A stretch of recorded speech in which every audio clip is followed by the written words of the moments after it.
Amazon భూమికి ఊపిరితిత్తులు అంటారు. కానీ ఆ అడవి లోపలికి వెళ్తే అది ఊపిరి తీసే నరకం అని ఎంతమందికి తెలుసు? 60 లక్షల చదరపు కిలోమీటర్ల విస్తీర్ణం. అడుగు తీసి అడుగు వేస్తే ప్రాణం పోయే ప్రమాదం. మే 1, 2023 ఆకాశంలో ప్రశాంతంగా ప్రయాణిస్తున్న ఒక చిన్న విమానం అకస్మాత్తుగా అదుపు తప్పింది. ఇంజిన్ ఆగిపోయింది. గాలిలో తేలాల్సిన ప్రాణాలు క్షణాల్లో అడవి గర్భంలోకి దూసుకుపోయాయి. విమానం కూలిపోయింది. మంటలు ఆరిపోయాయి. అందరూ చనిపోయారని ప్రపంచం అనుకుంది. కానీ ఆ శిథిలాల మధ్య ఒక మిరాకిల్ జరిగింది.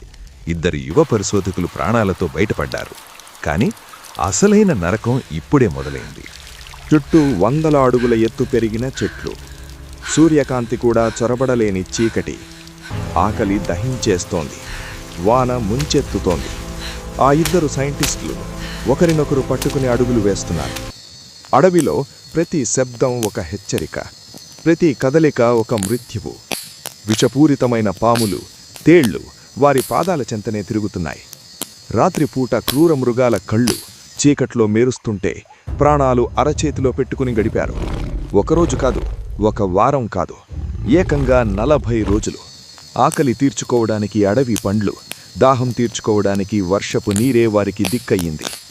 వారు బ్రతుకుతారా, లేక ఆ అడవే వారి సమాధి అవుతుందా? ప్రపంచం మొత్తం ఈ వార్తతో ఉలిక్కిపడింది. కొలంబియన్ ప్రభుత్వం ఆపరేషన్ హోప్ ప్రారంభించింది. వందలాది మంది సైనికులు, వెతకడంలో ఆరితేరిన కుక్కలు, అత్యాధునిక డ్రోన్లు, థర్మల్ కెమెరాలు అమెజాన్ గుండెల్లోకి దిగాయి. కానీ ప్రకృతి ముందు టెక్నాలజీ తలవంచక తప్పలేదు. దట్టమైన ఆకులు డ్రోన్ల చూపునడ్డుకున్నాయి. భారీ వర్షం ఆనవాళ్లను తుడిచేసింది.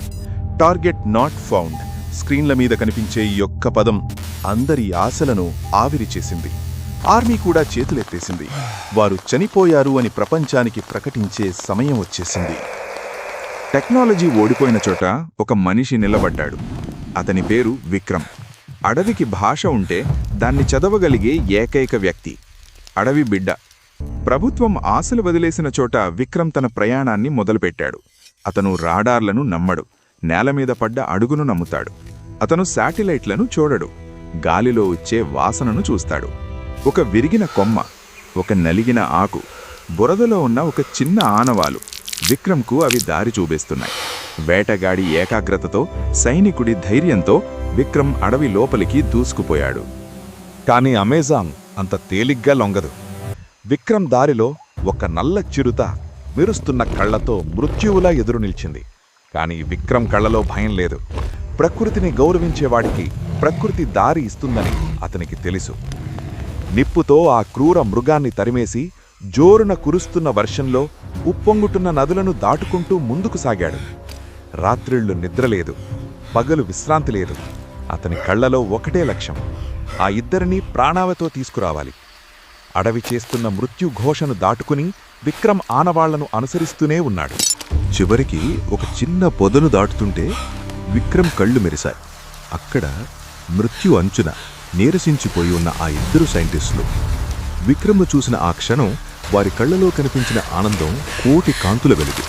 అసాధ్యమని అనుకున్న 40 రోజుల పోరాటం విక్రమ్ రాకతో ముగిసింది. అతను వారికి నీటిని ఇచ్చి ధైర్యం చెప్పాడు. ఆకాశంలోకి ఎర్రటి సిగ్నల్ ఫ్లేర్ దూసుకెళ్ళింది. అడవి చీకటిని చీల్చుకుంటూ ఆ వెలుగు ప్రపంచానికి ఒకే విషయం చెప్పింది: వారు దొరికారు, వారు ప్రాణాలతో ఉన్నారు.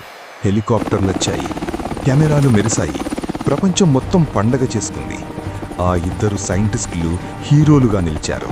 కానీ వారిని కాపాడిన ఆ అజ్ఞాత వీరుడెక్కడా? వెలుగులున్న చోట విక్రమ్ ఉండడు. చప్పట్లు కొట్టే జనం మధ్య అతను కనిపించడు. తన పని పూర్తయ్యాక మళ్లీ ఆ చీకటి అడవిలోకి ఒక నీడలా వెళ్ళిపోయాడు. పేపర్లలో అతని పేరుండదు, చరిత్రలో అతని ఫోటో కనిపించదు. కానీ ఆ అడవికి తెలుసు, ఆ రోజు జరిగింది మిరాకిల్ కాదు, ఒక మనిషి చేసిన అజేయమైన సాహసం. The hidden hero Vikram.